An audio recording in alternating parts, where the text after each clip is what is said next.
GM and Ford can't sell EVs. Car makers are shocked to see how customers hate EVs and want combustion cars back. Why is this? Because companies are pushing a crappy product onto the public that they can't even afford. More than 1,000 people fired in a single week, more than $4 billion lost, and a massive EV market crash. This could turn out to be the biggest auto disaster in the industry till date. But why does no one want to buy an EV? Could GM and Ford be closing their doors? And why are politicians interfering so much in what car you choose to drive? In this video, I'll tell you what no one's saying and expose the dark side of EVs. So watch very carefully. EV owners are abandoning their electric vehicles and going back to gas cars. This shocked car makers like GM and Ford, who have already invested billions of dollars into building EV plants. This market crash could cause GM to even close its doors, and that's not even their biggest problem. More than 90,000 EVs are eating dust in dealer lots, while people are panicking and exchanging their EV cars for gas vehicles. A deadly flaw was just exposed, making everyone go crazy, and you should definitely never buy an EV without knowing more about these issues. And we'll get to those issues in a minute.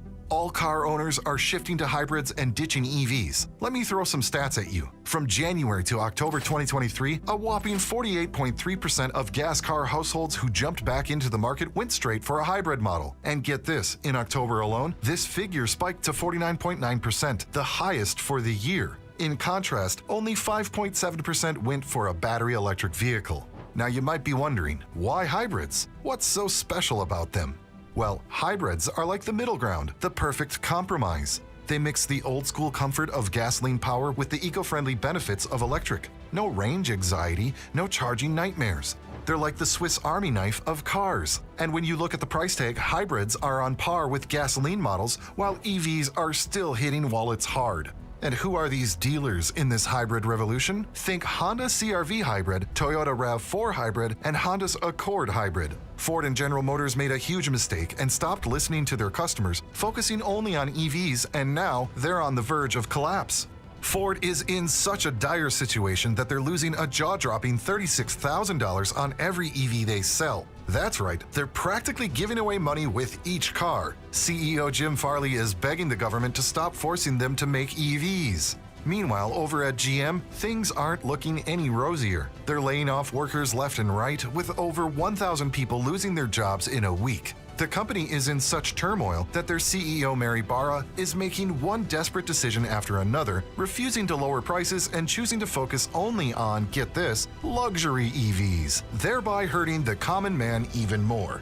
Q4 of 2023, GM managed to deliver only 19,469 battery electric vehicles. Sure, that's a 20% increase compared to the previous year, but in the grand scheme of things, it's like a drop in the ocean, especially when other automakers are smashing EV sales records left and right. GM's big bet on the future is the Ultium platform, which underpins their latest EVs like the Cadillac Lyriq and the Chevy Blazer EV. But oh boy, has it been a letdown. Ultium EV sales in Q4 amounted to just 6,918 cars. Looking at GM's overall performance in 2023, they sold 75,883 all-electric vehicles, a mere 2.9% of their total volume.